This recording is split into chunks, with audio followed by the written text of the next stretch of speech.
नमस्कार।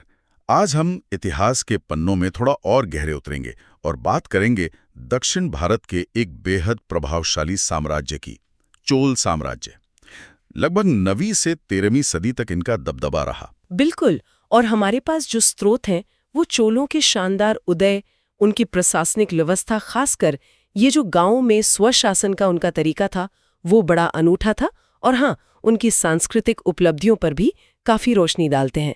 ये एक ऐसा दौर था जिसने दक्षिण भारत पर, आप कह सकती हैं कि एक गहरी छाप छोड़ी।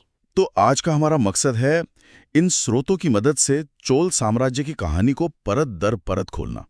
मतलब हम समझने की कोशिश करेंगे कि क्या चीज उन्हें इतना शक्तिशाली बनाती थी, उनका प्रशासन वो कैसे काम करता था, और उनकी कला, उनकी संस्कृति वो क्यों इतनी महत्वपूर्ण मानी जाती है। हाँ, और ये जानकारी उन सबके लिए खास तौर पर उपयोगी होगी जो भारतीय इतिहास को, खासकर इस कालखंड को गहराई से समझना चाहते हैं। जैसे परीक्षा की तैयारी करने वाले विद्यार्थी, उनके लिए ये बहुत महत्वपूर्ण हो सकता है। सही कहा। तो चलिए शुरुआत करते हैं चोल शक्ति के उदय से। कहाँ से शुरू हुई ये कहानी? हाँ, तो कहानी शुरू होती है 9वीं शताब्दी के मध्य में। विजयालय, जो पहले पल्लवों के अधीन एक सामंत थे, उन्होंने तंजौर शहर पर कब्जा किया और वहीं से चोल वंश की नींव रखी। लेकिन ये बस शुरुआत थी, रास्ता आसान नहीं था। अच्छा, मतलब ऐसा नहीं कि बस नींव रखी और साम्राज्य खड़ा हो गया, चुनौतियां थीं। अरे बिल्कुल, उन्हें अपने पड़ोसियों से, खासकर जो शक्तिशाली राष्ट्रकूट थे, उनसे लगातार जूझना पड़ा। एक वक्त तो ऐसा भी आया जब राष्ट्रकूट राजा कृष्ण तृतीय, उन्होंने चोलों को बुरी तरह हराया भी। इससे उन्हें काफी नुकसान हुआ, एक झटका लगा। पर कहते हैं ना, हर रात के बाद सवेरा होता है। कृष्ण तृतीय की मृत्यु हुई, राष्ट्रकूट साम्राज्य भी धीरे धीरे कमजोर पड़ा और उसके बाद चोलों ने फिर से अपनी ताकत बढ़ानी शुरू कर दी। और फिर मंच पर आते हैं वो दो बड़े नाम जिन्होंने चोल साम्राज्य को उसकी बुलंदियों पर पहुंचाया। मेरा मतलब है राजराजा प्रथम और उनके बेटे राजेंद्र प्रथम। बिल्कुल सही। 985 ईस्वी के आसपास राजराजा प्रथम गद्दी पर बैठे और यहीं से सही मायनों में चोल साम्राज्य का स्वर्ण युग शुरू होता है। राजराजा प्रथम एक असाधारण सेनापति थे और बहुत दूरदर्शी शासक भी। उन्होंने क्या क्या किया, मतलब विस्तार कैसे हुआ? उन्होंने दक्षिण में अपना प्रभाव फैलाया, जैसे त्रिवेंद्रम में चेरों की नौसेना को हराया, क्विलोन पर हमला किया, मदुरई पर कब्जा किया और पांड्य राजा को हराया। पर उनकी महत्वाकांक्षा सिर्फ जमीन तक ही सीमित नहीं थी। हाँ, उनकी नौसेना, उसका जिक्र तो जरूर होना चाहिए। बिल्कुल। उन्होंने श्रीलंका के उत्तरी हिस्से पर कब्जा किया, फिर मालदीव द्वीपों को जीता। ऐसा लगता है कि वो समझ गए थे कि असली ताकत समुद्र पर नियंत्रण से आएगी, खासकर वो जो दक्षिण पूर्व एशिया के साथ फायदेमंद व्यापार होता था, उस पर उनकी नजर थी। तो कोरोमंडल और मालाबार तट तो उनके नियंत्रण में थे ही। हाँ बिल्कुल। और उनकी इस ताकत और शान का प्रतीक है तंजौर का वो भव्य बृहदेश्वर मंदिर। शिव को समर्पित है ये। अच्छा, वो राजा प्रथम ने ही बनवाया था? जी हाँ, 1010 ईस्वी के आसपास ये पूरा हुआ। द्रविड़ वास्तुकला का एक बेजोड़ नमूना है ये। और एक और दिलचस्प बात, राजराजा ने ही ये प्रथा शुरू की कि मंदिरों की दीवारों पर अपनी विजयों और कामों का, मतलब पूरा ब्यौरा लिखवाया जाए। अरे वाह, ये तो बहुत महत्वपूर्ण बात है। मतलब मंदिर सिर्फ पूजा स्थल नहीं रहे, वो एक तरह से इतिहास के रिकॉर्ड भी बन गए। बिल्कुल। इसी वजह से हमें आज उनके शासनकाल की इतनी सटीक जानकारी मिलती है। अच्छा, अब राजराजा के बेटे राजेंद्र प्रथम की बात करते हैं। सुना है उन्हें पिता के जीवन काल में ही युवराज बना दिया गया था। हाँ बिल्कुल, इससे उन्हें प्रशासन और युद्ध का अच्छा अनुभव पहले ही मिल गया था और उन्होंने पिता की विरासत को न सिर्फ संभाला बल्कि और आगे बढ़ाया। जैसे? उन्होंने क्या खास किया? एक तो उन्होंने श्रीलंका की पूरी विजय का काम पूरा किया, लेकिन जो बात उन्हें इतिहास में शायद सबसे ज्यादा यादगार बनाती है वो है उनका उत्तर भारत की ओर सैन्य अभियान। उत्तर भारत मतलब गंगा तक? हाँ, कलिंग यानी आज के ओडिशा से होते हुए उनकी सेनाएं बंगाल तक पहुंची, गंगा नदी को पार किया और वहां के स्थानीय शासकों को हराया। सोचिए, उस जमाने के लिए दक्षिण के किसी राजा का गंगा तक पहुंचना ये कितनी बड़ी उपलब्धि रही होगी। वाकई। इसका मकसद क्या रहा होगा? सिर्फ शक्ति प्रदर्शन या कुछ और? देखिए, प्रतिष्ठा तो एक बड़ा कारण था ही। इस जीत के बाद उन्होंने गंगई कोंडा चोल की उपाधि ली, मतलब गंगा को जीतने वाला चोल, और इसी नाम से एक नई राजधानी भी बसाई, गंगई कोंडाचोलापुरम। गंगा विजेता चोल का शहर। बिल्कुल, लेकिन इसके पीछे शायद व्यापारिक मार्गों पर नियंत्रण की इच्छा भी रही होगी, और उनकी नौसेना ने तो और भी कमाल किया। आप श्रीविजय साम्राज्य वाले अभियान की बात कर रही हैं? जी, जो मलय प्रायद्वीप, सुमात्रा, जावा तक फैला था। जी हाँ, वो अभियान बहुत महत्वपूर्ण थे। इसका सीधा कारण व्यापारिक था। श्रीविजय साम्राज्य जो था वो चीन और भारत के बीच समुद्री व्यापार के रास्ते में कुछ अड़चनें पैदा कर रहा था। अच्छा। और चोल शासक चीन के साथ सीधा व्यापार बढ़ाना चाहते थे। तो इन नौसैनिक अभियानों की सफलता ने कुछ समय के लिए बंगाल की खाड़ी को सचमुच चोल झील में बदल दिया था। ये उनकी नौसैनिक शक्ति का जबरदस्त प्रमाण है। उन्होंने चीन के साथ कूटनीतिक संबंध भी बनाए रखे, दूतमंडल भेजे। मतलब साफ है कि सैन्य शक्ति के साथ साथ व्यापार और कूटनीति ये दोनों उनके लिए बहुत अहम थे। निश्चित रूप से। पर इतने बड़े साम्राज्य और इतने महत्वाकांक्षी अभियानों को चलाने के लिए सिर्फ सेना ही काफी नहीं थी, एक बहुत कुशल प्रशासन की भी जरूरत रही होगी। तो चलिए देखते हैं चोलों ने ये कैसे किया, उनका एडमिनिस्ट्रेशन कैसा था। हाँ, ये बहुत महत्वपूर्ण है। चोल प्रशासन की सबसे बड़ी खासियत उसकी सुव्यवस्था थी।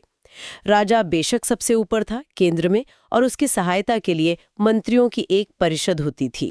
राजा खुद भी दौरे वगैरह करते थे? हाँ बिल्कुल, राजा खुद भी राज्य के अलग अलग हिस्सों का दौरा करते थे ताकि ये देख सकें कि प्रशासन सही से चल रहा है या नहीं। सेना में हाथी, घुड़सवार और पैदल सैनिक, जिनके पास भाले होते थे, ये तीनों अंग थे। और नौसेना की ताकत का अंदाजा तो हमें लग ही गया है। साम्राज्य को प्रशासनिक इकाइयों में कैसे बांटा गया था, जैसे आज राज्य, जिले, तहसील होते हैं? कुछ वैसा ही समझ लीजिए। साम्राज्य बड़े प्रांतों में बटा था जिन्हें मंडलम कहा जाता था। अक्सर शाही परिवार के राजकुमारों को ही इन प्रांतों का गवर्नर बनाया जाता था। अच्छा। फिर मंडलम आगे वलनाडु में, और वलनाडु फिर नाडु में बटे होते थे। नाडु एक तरह से प्रशासन की बुनियादी इकाई थी जिसमें कई गांव आते थे। अक्सर एक नाडु के गांव में रहने वालों के बीच रिश्तेदारी या सामाजिक संबंध भी होते थे। और ये नाडु बढ़ते कैसे गए? मतलब साम्राज्य का विस्तार सिर्फ विजय से हुआ या अंदरूनी तौर पर भी कुछ विकास हुआ? दोनों तरह से। एक तो नई जमीन को खेती लायक बनाया गया, इसके लिए सिंचाई के साधन जैसे तालाब और कुएं ये सब विकसित किए गए। दूसरा, जो पहाड़ी और जंगली इलाकों में रहने वाले जनजातीय लोग थे उन्हें भी खेती से जोड़ा गया। और तीसरा, ब्राह्मणों और मंदिरों को बड़े पैमाने पर जमीन अनुदान में दी गई। इन्हें ब्रह्मदेय या अग्रहारम कहते थे। इससे कृषि का बहुत विस्तार हुआ और नाडुओं की संख्या भी बढ़ी। जाहिर है राज्य की आय का मुख्य स्रोत तो जमीन से मिलने वाला लगान ही होगा। बिल्कुल, भू राजस्व ही मुख्य स्रोत था। इसे तय कैसे करते थे? कोई सिस्टम था? हाँ, चोल शासकों ने इसके लिए बाकायदा भूमि का सर्वेक्षण करवाया था। मतलब जमीन की पैमाइश होती थी, उसकी उपज का अंदाजा लगाया जाता था और उसी आधार पर लगान तय होता था। हालांकि हमें ठीक नहीं पता कि सरकार का हिस्सा कितना होता था। और लगान के अलावा व्यापार पर चुंगी लगती थी, मतलब टोल टैक्स जैसा। अलग अलग व्यवसायों पर कर थे। और हाँ, युद्ध में जो लूटपाट होती थी वो भी आय का एक साधन था। इसी पैसे से वो विशाल सेना रखते थे, भव्य मंदिर बनवाते थे, नहरें खुदवाते थे और प्रशासन का पूरा खर्च चलता था। अच्छा, अब आते हैं उस पहलू पर जिसकी चर्चा सबसे ज्यादा होती है, चोलों का स्थानीय स्वशासन, खासकर गांवों में। हमें दो तरह की सभाओं का पता चलता है ना, और सभा। हाँ, ये चोल प्रशासन का सबसे अनूठा और कह सकते हैं कि सबसे महत्वपूर्ण पहलू है। एक थी उर, ये आम गांव की सभा होती थी जिसमें गांव के सभी कर देने वाले लोग शामिल होते थे। ठीक है। दूसरी और जो ज्यादा चर्चित है वो थी सभा या महासभा। ये उन गांवों में होती थी जो ब्राह्मणों को अनुदान में मिले थे, जिन्हें अग्रहारम गांव कहते थे। इन गांवों में रहने वाले जो वयस्क ब्राह्मण पुरुष थे वो इस सभा के सदस्य होते थे। और इन अग्रहारम गांवों को तो काफी स्वायत्ता मिली हुई थी, मतलब ऑटोनॉमी। बिल्कुल, ये गांव काफी हद तक स्वायत्त थे। उन्हें टैक्स में भी छूट मिलती थी। इनका प्रशासन चलाने के लिए कई समितियां यानी कमेटियां होती थीं। ये अलग अलग काम देखती थीं, जैसे सिंचाई की व्यवस्था देखना, बाग बगीचे का काम, न्याय करना, वित्त संभालना वगैरह वगैरह। और सबसे दिलचस्प बात, इन समितियों के सदस्यों के चुनाव का तरीका है ना? उत्तर मेरूर अभिलेख से पता चलता है। हाँ, लॉटरी सिस्टम, पर्ची निकालकर चुनाव होता था। सोचिए, आज के हिसाब से भी कितना आधुनिक लगता है ये। वाकई, क्या सदस्य बनने के लिए कोई खास योग्यताएं भी चाहिए थी, क्वालिफिकेशंस? हाँ, कुछ योग्यताएं तय थीं, जैसे सदस्य के पास अपनी जमीन होनी चाहिए, अपना घर होना चाहिए, उम्र 35 से 70 के बीच हो, उसे वेदों का ज्ञान हो और वो पिछले 3 सालों में किसी समिति का सदस्य न रहा हो, ताकि सबको मौका मिले। और कोई अयोग्यताएं भी थीं, मतलब कौन सदस्य नहीं बन सकता था? रिश्तेदार का दोषी पाया गया हो या किसी रिश्तेदार का हिसाब न दिया हो तो वो अयोग्य माना जाता था। सदस्यों का कार्यकाल आमतौर पर 3 साल का होता था। ये समितियां काम क्या क्या करती थीं? मतलब इनका दायरा कितना बड़ा था? इनका काम बहुत व्यापक था।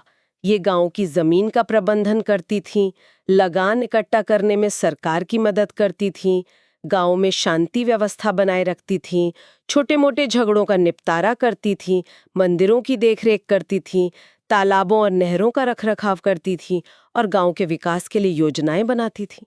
तो ये एक बहुत ही कारगर व्यवस्था थी। हाँ, बहुत कारगर। इसने स्थानीय स्तर पर लोगों को अपने मामले खुद सुलझाने का अधिकार दिया और शायद इसी वजह से चोल साम्राज्य में सामंतवाद उतना मजबूत नहीं हो पाया जितना हम उत्तर भारत में देखते हैं। ये तो वाकई कमाल की व्यवस्था है। मतलब केंद्र में राजा और प्रांतों में गवर्नर तो थे, लेकिन गांवों को अपने स्तर पर बहुत अधिकार मिले हुए थे। चलिए, प्रशासन के बाद अब बात करते हैं चोल संस्कृति की। इस दौर में कला, स्थापत्य और साहित्य का भी तो खूब विकास हुआ। निश्चित तौर पर चोल काल को दक्षिण भारतीय मंदिर वास्तुकला का शिखर माना जाता है। जो द्रविड़ शैली है वो इस समय अपनी पूरी भव्यता में नजर आती है। जैसे वो तंजौर का बृहदीश्वर मंदिर और गंगईकोंड चोलापुरम का मंदिर। हाँ, ये इसके बेहतरीन उदाहरण हैं। इन मंदिरों की कुछ खास पहचानें हैं, जैसे गर्भगृह, जहाँ मुख्य देवता की मूर्ति होती है, उसके ऊपर उठता हुआ वो बहुमंजिला पिरामिड जैसा ढांचा जिसे विमान कहते हैं।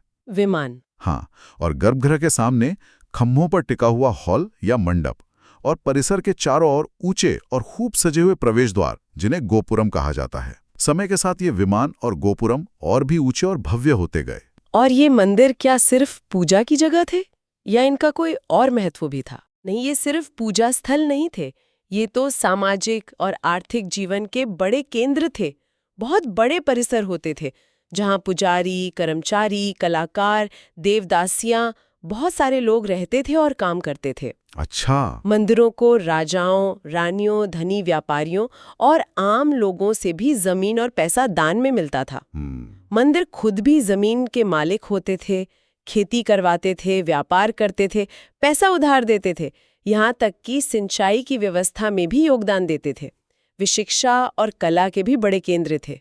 और मूर्ति कला, खासकर वो कांसे की नटराज मूर्तियों का जिक्र अक्सर होता है। हाँ, वो तो विश्व प्रसिद्ध हैं।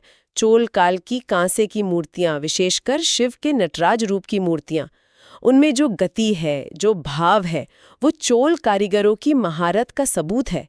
पत्थर की मूर्ति कला भी बहुत उन्नत थी। मंदिरों की दीवारों पर सिर्फ देवी देवता ही नहीं, बल्कि पौराणिक कथाओं के दृश्य, संगीत, नृत्य, युद्ध और आम जीवन के चित्र भी उकेरे जाते थे। अद्भुत। साहित्य के क्षेत्र में क्या हुआ? क्या सिर्फ संस्कृत का ही बोलबाला था या क्षेत्रीय भाषाओं का भी विकास हुआ? नहीं, ये दौर क्षेत्रीय भाषाओं के विकास के लिए भी बहुत महत्वपूर्ण था। संस्कृत तो थी ही, लेकिन तमिल, कन्नड़ और तेलुगु साहित्य ने भी इस समय काफी प्रगति की। तमिल में क्या खास हुआ? तमिल में जो शैव संत थे नयनमार और वैष्णव संत थे आलवार, उनकी भक्ति रचनाओं का संकलन हुआ। इन्हें तिरुमुरई कहा जाता है और ये बहुत पवित्र माने जाते हैं। और हाँ, कंबन की रामायण जो 12वीं सदी में लिखी गई, वो तमिल साहित्य का एक मील का पत्थर मानी जाती है। अच्छा, कंबन की रामायण। और कन्नड़ और तेलुगु में? कन्नड़ में पंपा, पुन्ना और रन्ना जैसे महान कवि हुए। उन्हें कन्नड़ कविता के 3 रत्न कहा जाता है। उन्होंने जैन परंपरा के साथ साथ रामायण और महाभारत से भी प्रेरणा ली। और तेलुगु में नन्नया ने महाभारत का अनुवाद शुरू किया, जिसे बाद में 13वीं शताब्दी में तिक्कन्ना ने पूरा किया। तो मतलब साहित्य में भी काफी कुछ हो रहा था। हाँ, इस दौर के साहित्य में संस्कृत की शास्त्रीय परंपरा, मार्ग और जो स्थानीय लोक परंपराएं थीं, देसी, उनका एक सुंदर मिश्रण देखने को मिलता है। इतना वैभव, इतनी शक्ति, इतना विकास, लेकिन हर साम्राज्य की कहानी में कहीं ना कहीं उतार भी आता है। चोलों को भी संघर्ष झेलने पड़े और अंततः उनका पतन हुआ। हाँ, ये सच है। कोई भी साम्राज्य हमेशा नहीं रहता। चोलों का अपने पड़ोसियों, खासकर कल्याणी के जो परवर्ती चालुक्य थे, उनके साथ लगातार और बहुत विनाशकारी युद्ध चलता रहा। विनाशकारी मतलब इन युद्धों में दोनों पक्षों ने एक दूसरे के शहरों को बेरहमी से लूटा और जलाया, आम लोगों को भी बहुत नुकसान पहुंचाया। इसी तरह उन्होंने पांड्य देश और श्रीलंका में अपनी सत्ता बनाए रखने के लिए काफी कठोर नीतियां अपनाई, जैसे श्रीलंका की प्राचीन राजधानी अनुराधापुरा को नष्ट करना, वहां के शासकों के साथ दुर्व्यवहार। ये उनके इतिहास के कुछ स्याह पन्ने भी हैं। और फिर पतन कैसे हुआ? क्या अंदरूनी कमजोरियां थीं या बाहरी हमले? देखिए, दोनों ही बातें थीं। 13वीं सदी आते आते चोल शक्ति कमजोर पड़ने लगी थी। दक्षिण में ही पांड्य और होयसल जैसी नई ताकतें उभर रही थीं। दक्कन में यादव और काकतीय शक्तिशाली हो गए थे। अच्छा, मतलब रीजनल पावर्स बढ़ने लगी। हाँ, और ये सभी राज्य आपस में भी लगातार लड़ते रहते थे। इस आपसी लड़ाई ने उन्हें और कमजोर कर दिया और फिर इसने बाहरी ताकतों के लिए रास्ता खोल दिया। आखिरकार 14वीं सदी की शुरुआत में उत्तर भारत से दिल्ली सल्तनत के आक्रमण हुए और उन्होंने दक्षिण के इन कमजोर हो चुके राज्यों को समाप्त कर दिया और चोल साम्राज्य भी इतिहास का हिस्सा बन गया। तो अगर हम आज की पूरी बातचीत को समेटें, हाँ, तो चोल साम्राज्य अपनी जबरदस्त सैन्य शक्ति, खासकर नौसेना, एक बेहद कुशल और व्यवस्थित प्रशासन जिसमें वो अभूतपूर्व स्थानीय स्वशासन शामिल था, और भव्य मंदिर, उत्कृष्ट मूर्तिकला व समृद्ध साहित्य जैसी सांस्कृतिक उपलब्धियों के लिए जाना जाता है। बिल्कुल। उनकी प्रशासनिक संरचना, खासकर वो गांव में सभा की व्यवस्था और उसके चुनाव का तरीका, वो उस समय के हिसाब से बहुत आगे था। व्यापार, कला और संस्कृति को उन्होंने जिस तरह बढ़ावा दिया, उसका असर आज भी दक्षिण भारत पर देखा जा सकता है। उन्होंने एक शक्तिशाली क्षेत्रीय राज्य की नींव रखी और उसे लंबे समय तक सफलतापूर्वक चलाया। आज की इस चर्चा के बाद एक सवाल मेरे मन में आ रहा है। जब हम चोलों को याद करते हैं तो उनकी सबसे स्थायी विरासत क्या है? क्या ये उनकी सैन्य विजय और समुद्री ताकत है, या प्रशासन में उनका वो नयापन, खासकर वो गांवों को दिए गए अधिकार, या फिर उनके बनाए वो शानदार मंदिर और कला? शायद ये कहना मुश्किल है कि कौन सी चीज ज्यादा महत्वपूर्ण है। इस पर जरूर सोचा जा सकता है। बहुत वाजिब सवाल है और शायद इसका कोई एक जवाब नहीं है। इतिहास में किसी भी दौर या साम्राज्य का मूल्यांकन कई पैमानों पर होता है और चोल साम्राज्य हर पैमाने पर कुछ न कुछ महत्वपूर्ण छोड़ गया है। उसकी जटिलताओं और उपलब्धियों को बेहतर ढंग से समझने में मदद मिली होगी, खासकर उन विद्यार्थियों को जो इस विषय का अध्ययन कर रहे हैं, उनके लिए उपयोगी रहा होगा। मुझे भी बात करके बहुत अच्छा लगा। अगली बार फिर मिलेंगे एक नए विषय के साथ। नमस्कार। नमस्कार।